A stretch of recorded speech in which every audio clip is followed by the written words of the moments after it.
मधुपुर गांव गंगा के किनारे बसा एक छोटा सा गांव था, जहां हरे भरे खेतों के बीच एक रहस्यमयी बरगद का पेड़ सदियों से खड़ा था।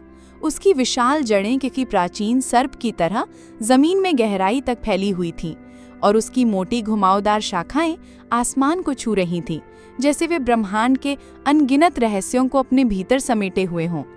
गांव वाले इसे रहस्य का पेड़ कहते थे और इसके नाम के पीछे सिर्फ कहानियां नहीं, बल्कि सदियों पुराने डर और अनसुलझे रहस्य छिपे थे। हर रात सूर्यास्त के बाद उस पेड़ के पास से अजीब और डरावनी आवाजें सुनाई देती थीं। कभी बच्चों की डरावनी खिलखिलाहट जो अचानक शांत हो जाती, कभी किसी बूढ़े की करा जो हवा में घुल जाती, तो कभी पत्तों की सरसराहट के बीच किसी अदृश्य फुसफुसाहट का भ्रम, जैसे कोई प्राचीन आत्मा फुसफुसा रही हो। कुछ का मानना था कि पेड़ के नीचे प्राचीन काल का एक अतुलनीय खजाना छिपा है, जिसे सिर्फ भाग्यशाली और पवित्र हृदय वाले ही पा सकते हैं, जबकि कुछ का मानना था कि वहां बुरी आत्माएं और भटकती प्रेतात्माएं वास करती हैं, जो किसी भी राहगीर को अपने मायावी जाल में फंसाकर हमेशा के लिए कैद कर सकती हैं। इसी गहरे डर के कारण सूर्यास्त के बाद कोई भी उस पेड़ के पास जाने की हिम्मत नहीं करता था और दिन में भी लोग एक निश्चित दूरी बनाए रखते थे, जैसे पेड़ के चारों ओर एक अदृश्य अभेद्य घेरा हो। इसी गांव में रहता था रामू, एक गरीब किसान।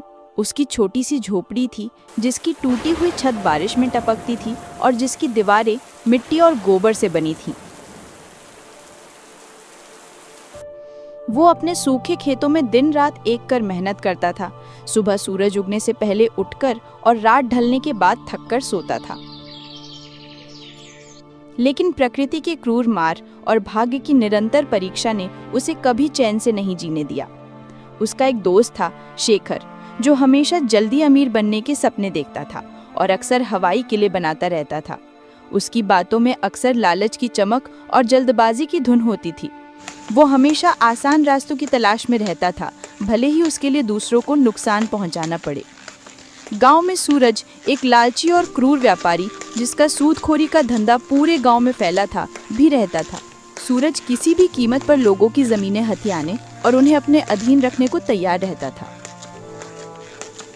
और फिर थी कलावती, एक बुजुर्ग रहस्यमयी महिला जो गांव के बाहर एक टूटे फूटे घर में रहती थी।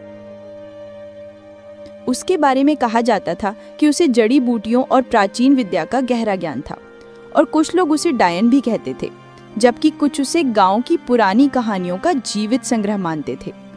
कलावती का घर गांव के बाहरी छोर पर था, जहां जंगली झाड़ियां और सन्नाटा पसरा रहता था। लोग उससे डरते भी थे, उसकी रहस्यमयी शक्तियों और उसकी अजीबोगरीब हरकतों के कारण, और जरूरत पड़ने पर उसके पास जाते भी थे अपनी समस्याओं का हल ढूंढने या भविष्य जानने के लिए। रामू की जिंदगी मुश्किलों से भरी थी। लगातार 2 साल से सूखे की चपेट में उसके खेत बंजर हो रहे थे। जमीन सूखकर दरारें पड़ने लगी थीं और वो सूरज का बड़ा कर्ज चुकाने में असमर्थ था। सूरज का कर्ज बढ़ता जा रहा था और उसकी आंखों में रामू की जमीन हथियाने की चमक साफ दिख रही थी, जैसे वो एक भूखा भेड़िया हो जो अपने शिकार का इंतजार कर रहा हो। एक सुबह जब रामू अपने खेत में निराश बैठा था, सूरज अपने कुछ लठैतों के साथ वहां आया। उसकी चाल में घमंड और आंखों में क्रूरता थी, जैसे वो अपने शिकार पर टूट पड़ने को तैयार हो। रामू, कब तक इस बंजर जमीन को सींचेगा? देख रहा हूं तेरी मेहनत भी अब पानी मांग रही है और तेरे हाथ की लकीरें भी सूख गई हैं। इसे मुझे बेच दे, मैं तुझे तेरी औकात से भी ज्यादा पैसे दूंगा, ताकि तू अपनी झोपड़ी तो बचा सके और अपने परिवार को 2 वक्त की रोटी खिला सके। वैसे भी तेरा खेत अब किसी काम का नहीं। सूरज, ये जमीन मेरे बाप दादा की निशानी है। मेरी रगों में उनका खून है और ये जमीन मेरी आत्मा है। ये सिर्फ मिट्टी नहीं, मेरा वजूद है। मैं इसे नहीं बेचूंगा। चाहे कितनी भी मुसीबत आए, मैं अपनी आखिरी सांस तक इसके लिए लड़ूंगा। ठीक है, लेकिन याद रख, गरीबी और भूख तुझे झुकाएगी। जब भूख नाचती है तो ज़मीर भी बिक जाता है और इंसान अपने सिद्धांतों को भी भूल जाता है। वह अपने लठैतों के साथ चला गया, लेकिन उसकी आंखों में एक अजीब सी खतरनाक चमक थी, जैसे उसने कोई बहुत बड़ी गुप्त योजना बना ली हो। रामू जानता था कि सूरज सिर्फ धमकी नहीं दे रहा था, बल्कि वह अपनी बात पर अटल था और कुछ बड़ा करने की फिराक में था।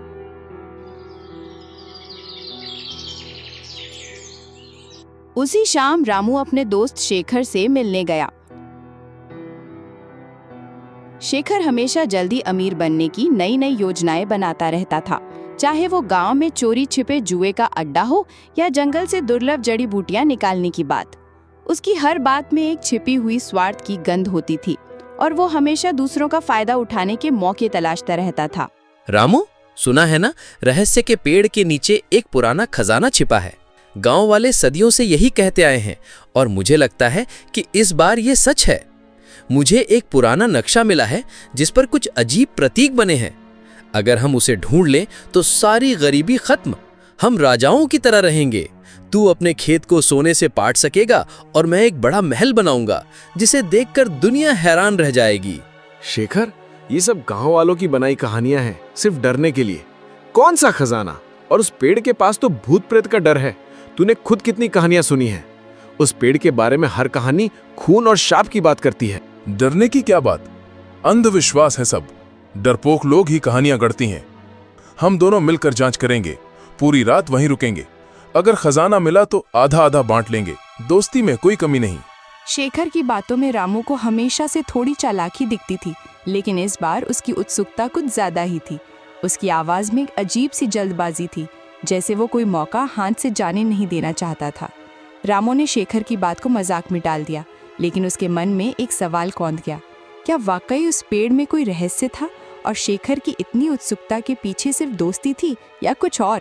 क्या उसने सूरज की योजना के बारे में कुछ सुन लिया था या उसके पास वाकई कोई नक्शा था? शेखर के पास कौन सा नक्शा था? क्या वो वाकई रामू का दोस्त था या उसकी अपनी कोई छिपी मंशा थी जिसे वो दोस्ती की आड़ में पूरा करना चाहता था? सूरज की चाल क्या थी? क्या वो सिर्फ जमीन चाहता था या खजाने के बारे में भी उसे कुछ पता था? क्या शेखर ने सूरज की बात सुन ली थी और वो पहले खजाना पाना चाहता था? अगले दिन गांव में एक अजीब सी अफवाह फैली। कहा गया कि कलावती, वो बुजुर्ग रहस्यमयी महिला जिसने कई दशकों से गांव से दूरी बना रखी थी, ने रहस्य के पेड़ के बारे में कुछ देखा था। एक सपना, एक दर्शन या शायद कोई प्राचीन भविष्यवाणी जो सदियों से छिपी थी। रामू और शेखर दोनों ही उत्सुकता से भरे उसके घर गए। कलावती का घर गांव के एक कोने में था, जहां सन्नाटा पसरा रहता था और चारों ओर सूखी जड़ी बूटियों की तेज अजीब सी गंध फैली हुई थी। उसके घर की दीवारों पर अजीबोगरीब नक्शे खुदे थे, जिनमें पुराने प्रतीकों और तारों की चाल का जिक्र था, और कोने में ताड़ के पत्ते पर लिखी जीर्ण शीर्ण पोथियां और प्राचीन किताबें बिखरी पड़ी थीं। हर चीज रहस्यमयी और पुरानी लग रही थी, जैसे वो किसी और समय से जुड़ी हो। रामू, शेखर, मैंने सपने में देखा है, उस बरगद के नीचे एक प्राचीन खजाना है जो केवल सच्चे दिल वाला पा सकता है। लेकिन सावधान, उस पेड़ की रक्षा एक बहुत पुरानी शक्तिशाली अदृश्य शक्ति करती है। वो शक्ति हर उस व्यक्ति पर कहर ढाती है जिसकी नीयत में खोट हो, जो लालच से भरा हो। उसके लिए पेड़ एक भयानक जाल बन जाता है जहां से कोई वापस नहीं लौटता। कलावती माँ, हमें वो खजाना चाहिए। बताओ क्या करना होगा? हम कुछ भी करेंगे। मैं अपनी जान भी दांव पर लगाने को तैयार हूँ। मुझे वो नक्शा मिला है, क्या वो सच है? कलावती ने एक पुरानी जीर्ण शीर्ण किताब निकाली जिसके पन्ने पीले पड़ चुके थे और उन पर अजीब सी भाषा में कुछ लिखा था जिसे कोई नहीं पढ़ सकता था। इस किताब में लिखा है कि खजाने को पाने के लिए 3 चीजें चाहिए: साहस, विश्वास और बलिदान। लेकिन रास्ता धोखे और मायाजाल से भरा है। हर कदम पर परीक्षा होगी, हर मोड़ पर जाल बिछे होंगे जो तुम्हारी आत्मा को परखेंगे। उसने एक पन्ना दिखाया जिस पर एक जटिल प्रतीक बना हुआ था, जो शेखर के नक्शे पर बने प्रतीक जैसा ही था। ये प्रतीक हमें सही रास्ता दिखाएगा, लेकिन इसे समझना आसान नहीं। ये सिर्फ उन्हीं के लिए है जो इसे समझने के योग्य हैं। जो इस प्रतीक को समझेगा वही पहला कदम उठा पाएगा। उसने फिर वो पन्ना छिपा लिया। रामू को कलावती की बातों पर पूरी तरह यकीन नहीं हुआ। उसे लगा कि कलावती कोई खेल खेल रही है या उसे भ्रमित कर रही है। उसने पूछा, कलावती माँ, तुम्हें ये सब कैसे पता? क्या तुम हमें बेवकूफ बना रही हो या तुम हमें अपने किसी जाल में फंसाना चाहती हो? ये सिर्फ कहानियां हैं या कुछ और? रामू, सच्चाई को जानने के लिए साहस चाहिए और मुझ पर विश्वास करने के लिए भी। अगर तुम तैयार हो और तुम्हारी नीयत साफ है तो आज रात हम पेड़ के पास जाएंगे। वहां तुम्हें पहला संकेत मिलेगा, एक ऐसा संकेत जो तुम्हें बताएगा कि तुम सही रास्ते पर हो या नहीं, और तुम्हारे सामने पहली पहेली आएगी। कलावती ने फिर से उस पन्ने पर हाथ रखा जिस पर प्रतीक बना था, और एक पल के लिए उसकी आंखों में एक अजीब सी चमक आई, जैसे वो कोई गहरा रहस्य छिपा रही हो या वो खुद उस रहस्य का हिस्सा हो। रामू को लगा कि उसने कुछ और भी छिपाया है, कुछ ऐसा जो इस कहानी को पूरी तरह बदल सकता है। क्या कलावती शेखर के नक्शे के बारे में जानती थी? कलावती की बातों में कितनी सच्चाई थी? क्या वो वाकई खजाना ढूंढने में मदद करना चाहती थी या उसका कोई और मकसद था? क्या वो कोई रहस्य छिपा रही थी, और अगर हाँ तो क्यों? क्या वो इस खजाने के बारे में पहले से जानती थी या वो इस पेड़ से जुड़ी किसी प्राचीन परंपरा का हिस्सा थी? शेखर का नक्शा कितना सही था? रामू, शेखर और कलावती ने रात को पेड़ के पास जाने की योजना बनाई। सूरज को इसकी भनक लग गई क्योंकि उसके जासूस पूरे गांव में फैले हुए थे जो उसे हर छोटी बड़ी खबर देते थे। वह चुपके से उनके पीछे चल दिया। उसकी नीयत खजाने पर थी और वह किसी भी कीमत पर उसे हासिल करना चाहता था, भले ही उसे किसी की जान लेनी पड़े। रात के अंधेरे में बरगद का पेड़ पहले से कहीं ज्यादा डरावना लग रहा था। उसकी विशाल जड़ें सांपों की तरह जमीन पर फैली हुई थीं, जो अंधेरे में और भी भयानक दिख रही थीं, और उसकी मोटी शाखाएं आसमान को छू रही थीं, जैसे वे डरावने हाथ हों जो उन्हें अपनी ओर खींच रहे हों या उन्हें फाड़ने को तैयार हों। हवा में साई साई की एक अजीब सी आवाज़ थी, जैसे पेड़ खुद कोई रहस्य फुसफुसा रहा हो या किसी अदृश्य आत्मा की कराह हो, और पेड़ की शाखाएं मानो जीवित होकर हिल रही थीं, जैसे वे उन्हें अंदर आने से रोकना चाहती हों या उन्हें चेतावनी दे रही हों। रामू का दिल जोर जोर से धड़क रहा था। उसे अपनी माँ की सुनाई डरावनी कहानियां याद आ रही थीं, जिनमें पेड़ आत्माओं का घर था और उसकी जड़ें नरक का रास्ता। शेखर, ये जगह ठीक नहीं लग रही। मुझे कुछ अजीब सा महसूस हो रहा है। हमें वापस चलना चाहिए। ये सब मजाक नहीं है। यहाँ कुछ अदृश्य शक्ति है जो हमें अंदर नहीं जाने देगी। अरे अब पीछे नहीं हटना, खजाना हमारे सामने है। सोचा था कि तू बहादुर है रामू, क्या तू इन कहानियों से डर गया? ये सिर्फ हवा की आवाजें हैं। चुप रहो दोनों, हमें किताब के निर्देशों का पालन करना होगा। डरोगे तो खजाना कभी नहीं मिलेगा। ध्यान से देखो, पेड़ तुम्हें बुला रहा है। ये तुम्हें रास्ता दिखाएगा, लेकिन तुम्हें अपनी आत्मा को शुद्ध रखना होगा।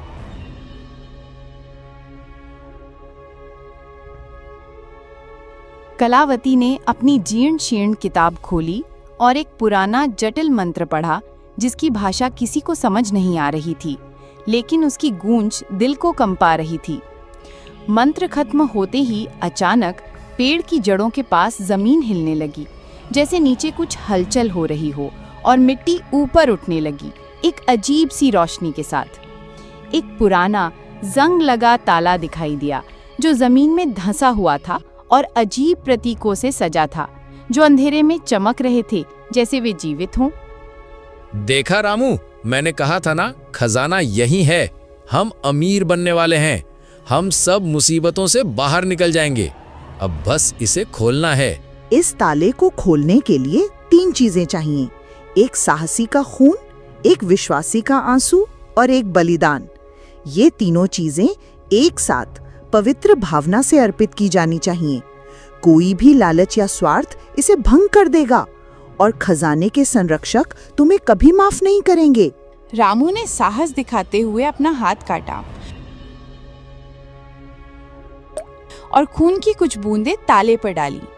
ताला हल्का सा चमक उठा और उस पर बने प्रतीक तेजी से जलने लगे, जैसे वे आग पकड़ रहे हों। शेखर ने अपनी माँ की याद में आंसू बहाए और ताले पर डाले। आंसू गिरते ही ताले से एक धीमी रहस्यमयी गूंज सुनाई दी, जैसे पेड़ खुद बोल रहा हो या कोई अदृश्य शक्ति जगा हो। लेकिन बलिदान का मतलब क्या था? कलावती ने अभी तक कोई संकेत नहीं दिया था। बलिदान का मतलब है कि तुम में से कोई अपनी सबसे कीमती चीज यहाँ छोड़ देगा। ये त्याग की निशानी होगी जो खजाने के देवता को संतुष्ट करेगी और तुम्हें उसकी कृपा मिलेगी। यह सिर्फ एक वस्तु नहीं, तुम्हारी आत्मा का अंश होगा। रामू ने अपनी माँ की दी हुई एक पुरानी चांदी की अंगूठी निकाली जो उसके लिए सबसे कीमती थी, उसकी माँ की आखिरी याद, और उसने कभी उसे खुद से दूर नहीं किया था। उसने आंखें बंद करके उसे ताले के पास रख दिया। उसके चेहरे पर दर्द और दृढ़ता थी। शेखर ने अपनी जेब से एक पुराना चमचमाता सिक्का निकाला जो उसके दादाजी का था। वो उसे देने में हिचकिचा रहा था, उसके हाथ कांप रहे थे। उसके चेहरे पर लालच साफ दिख रहा था, लेकिन खजाने की भूख ने उसे मजबूर किया। उसने भी उसे रख दिया, लेकिन कलावती ने कुछ नहीं दिया। कलावती माँ, तुमने बलिदान में कुछ क्यों नहीं दिया? तुमने हमें धोखा दिया है। ये कैसा बलिदान है? मेरा बलिदान मेरा समय है जो मैं तुम्हें दे रही हूँ, और मेरा ज्ञान जो मैं तुम्हें इस यात्रा में दे रही हूँ। तुम दोनों ने जो दिया वो तुम्हारे लिए कीमती था, मेरे लिए नहीं। मेरा बलिदान अलग है और तुम इसे अभी नहीं समझोगे। मेरा जीवन ही मेरा बलिदान है। रामू को शक हुआ, लेकिन तभी ताला एक तेज गड़गड़ाहट जैसी आवाज के साथ खुल गया, जैसे सदियों का रहस्य खुल रहा हो, और जमीन भी कांपने लगी। जमीन में एक गहरा अंधेरा गड्ढा दिखाई दिया, जिसमें एक चमकता हुआ पुराना संदूक रखा था।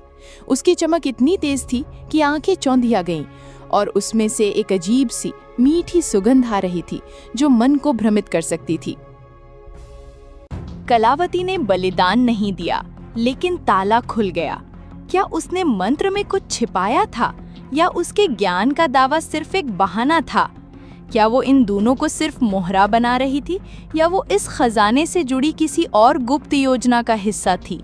क्या उसके जीवन का बलिदान ही वो थी, या कोई और गहरा राज था? संदूक में क्या था? क्या ये वाकई खजाना था, या कोई और रहस्य, कोई जाल? क्या सूरज आ रहा था? क्या पेड़ ने कलावती को ये शक्ति दी थी कि वो बलिदान के बिना भी ताला खोल सके? तभी सूरज अचानक झाड़ियों से निकला। उसकी आंखों में लालच और जीत की चमक थी, जैसे उसने अपनी चाल में जीत हासिल कर ली हो। उसके पीछे उसके लठैत भी थे, जो हथियारों से लैस थे। ये खजाना मेरा है। तुम सब बेवकूफ बन गए। मैंने तुम सब पर नजर रखी हुई थी। अब तुम सब यहाँ से निकलो, या तुम सब का अंजाम बहुत बुरा होगा। उसने शेखर को एक जोरदार धक्का दिया, जो संभल नहीं पाया और नीचे गिर पड़ा। उसका सिर जमीन से टकराया और वो दर्द से कराहने लगा। सूरज संदूक की ओर दौड़ा। उसकी सांसें तेज हो रही थीं और उसकी आंखों में सिर्फ धन की चमक थी। वो कुछ भी देखने को तैयार नहीं था, लेकिन जैसे ही उसने संदूक को छुआ, एक तेज नीली रोशनी निकली, जैसे बिजली कड़क रही हो, और सूरज एक भयानक चीख के साथ बेहोश होकर गिर पड़ा। उसका शरीर तेजी से कांपने लगा। उसके लठैत भी डर कर भाग गए। अपनी जान बचाने के लिए उन्होंने अपने हथियार भी वहीं छोड़ दिए।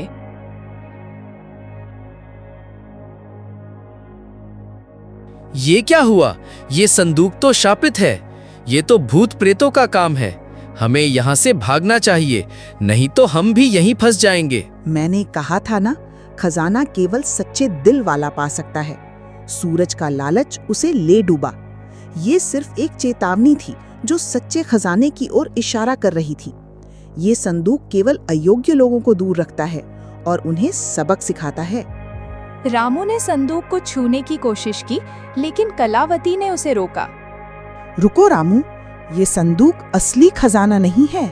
ये सिर्फ एक रक्षक है जो अयोग्य लोगों को दूर रखता है। असली खजाना पेड़ की जड़ों में और भी गहराई में छिपा है। हमें एक और परीक्षा देनी होगी, एक ऐसी परीक्षा जो तुम्हारी आत्मा की गहराई को परख लेगी और तुम्हें अपने सबसे गहरे डर का सामना करना होगा। सूरज ने चुपके से पीछा किया और खजाने पर कब्जा करने की कोशिश की, लेकिन वह खुद धोखे का शिकार हो गया। यह संदूक सिर्फ एक जाल था, एक परीक्षण जो लालचियों को दूर रखता था और उन्हें एक गहरा सबक सिखाता था। असली खजाना क्या था? कलावती को ये सब कैसे पता था? क्या वो पेड़ की रक्षा करने वाली शक्ति का हिस्सा थी या वो खुद कोई गुप्त ज्ञान रखती थी? अगला परीक्षण क्या था और क्या रामू उसे पास कर पाएगा? क्या उस संदूक में कोई और रहस्य छिपा था? कलावती ने अपनी जीर्ण शीर्ण किताब से एक और मंत्र पढ़ा जो पहले वाले से भी ज्यादा जटिल और पुराना था, और उसकी आवाज में एक अजीब सी गूंज थी। मंत्र खत्म होते ही पेड़ की जड़ों से एक छोटा सा चमकीला पौधा निकला जिसके फूल सुनहरे थे और उनसे एक दिव्य मनमोहक सुगंध आ रही थी जो मन को शांत कर रही थी। ये फूल सामान्य फूलों से बिल्कुल अलग थे। वे हवा में तैर रहे थे जैसे वे इस दुनिया के न हों, और उनकी चमक अंधेरे में रास्ता दिखा रही थी जैसे वे स्वयं प्रकाश हों। ये फूल अमर हैं। इन्हें बेचकर तुम अपनी गरीबी खत्म कर सकते हो, लेकिन केवल वही इन्हें ले सकता है जिसका दिल साफ हो और जिसमें कोई लालच ना हो। जो इन्हें लालच से छुएगा वो इन्हें खो देगा और उसे कभी सुख नहीं मिलेगा, बल्कि उसे भयानक परिणाम भुगतने पड़ेंगे। रामू ने एक फूल उठाया और उसे शांति और खुशी महसूस हुई। फूल उसके हाथ में चमकने लगा और उसकी चमक रामू के चेहरे पर एक अजीब सी रोशनी ला रही थी, जैसे वह स्वयं प्रकाशित हो गया हो। शेखर ने भी एक फूल लिया, लेकिन उसका फूल उसके हाथ में आते ही मुरझा गया और फिर धूल में बदल गया।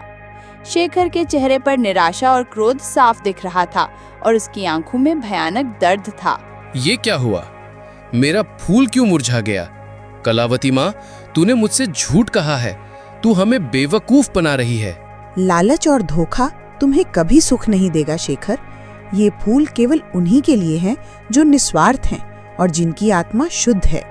तुम्हारी आत्मा में लालच भरा है, इसलिए ये फूल तुम्हें स्वीकार नहीं करते, बल्कि तुम्हें अस्वीकार करते हैं।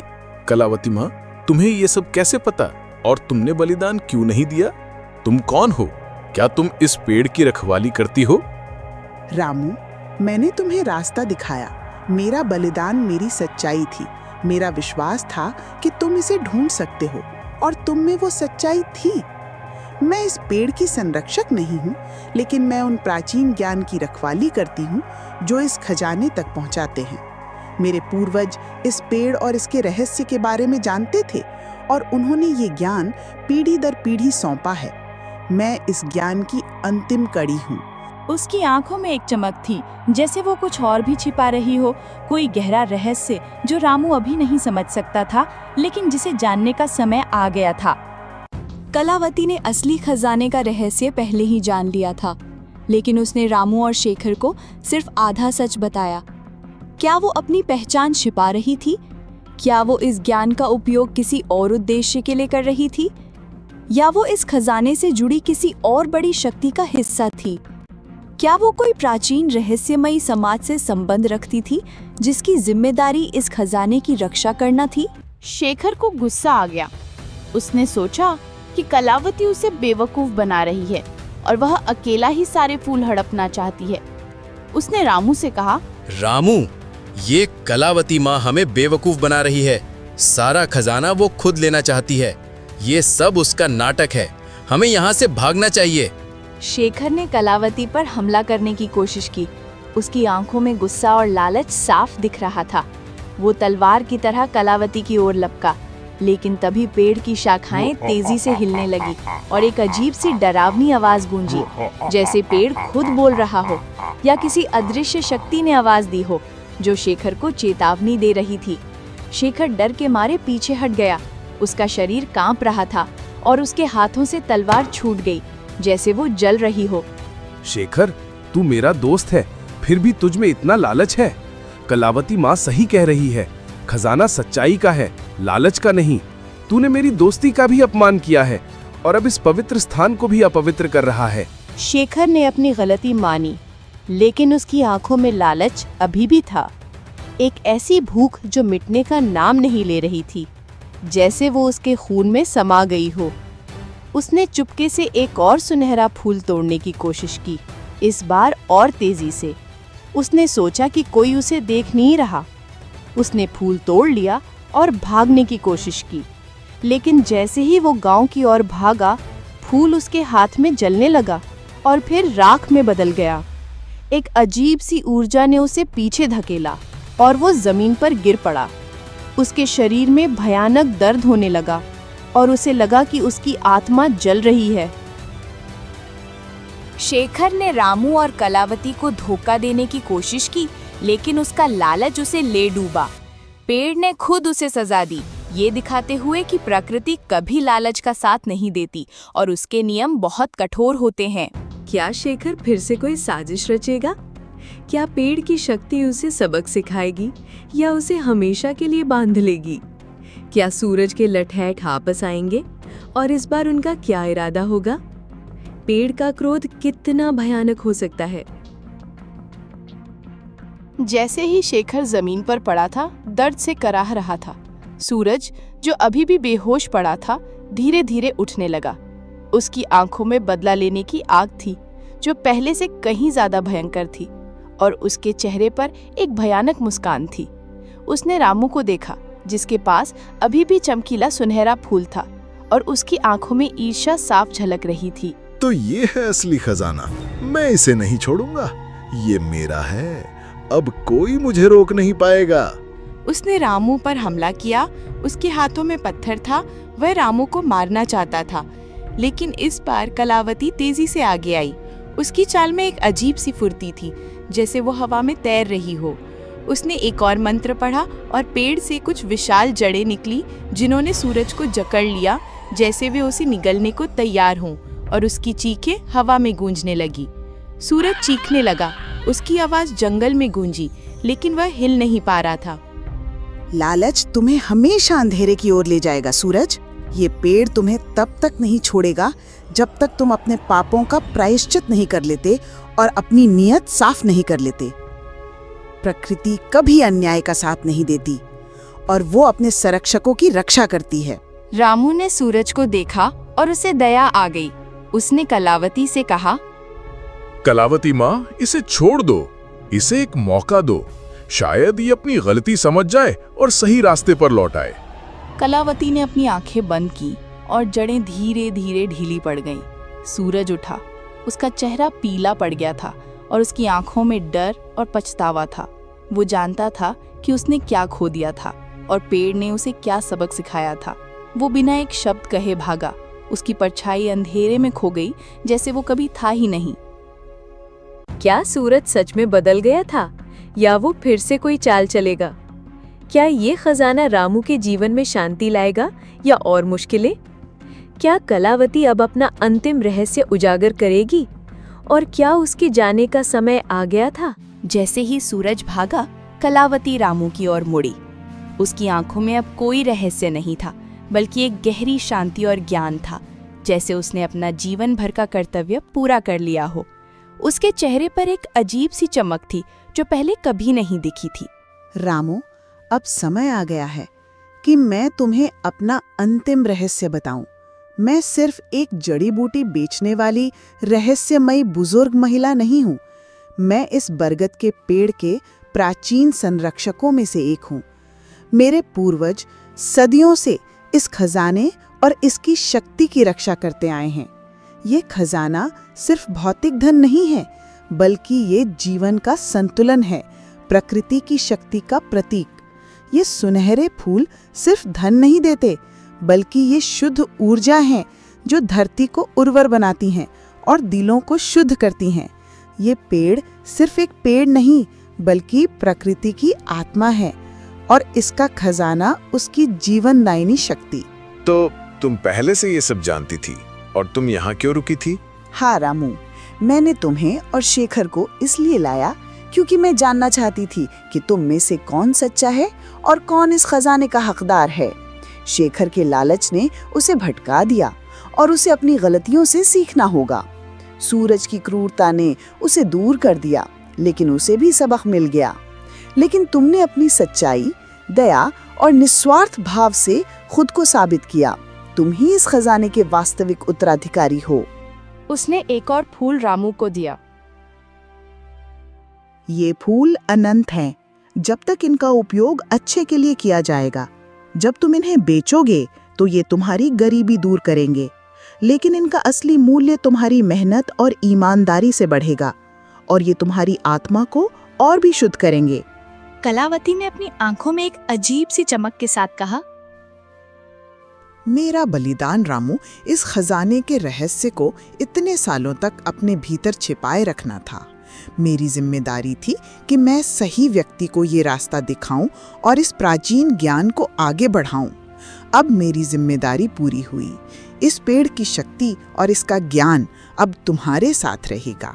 कलावती का शरीर धीरे धीरे पारदर्शी होने लगा और फिर वो हवा में घुल गई, जैसे वो कभी वहां थी ही नहीं, या जैसे वो किसी और लोक से आई थी और अब अपनी असली घर लौट रही थी। उसकी आवाज रामू के कानों में गूंजती रही। रामू अकेला रह गया। उसके हाथ में सुनहरे फूल थे और उसके मन में एक गहरा रहस्य और एक नई जिम्मेदारी। उसने महसूस किया कि कलावती सिर्फ एक बुजुर्ग महिला नहीं थी, बल्कि वह प्रकृति का ही एक अंश थी, या कोई प्राचीन आत्मा जो इस खजाने की रक्षा कर रही थी।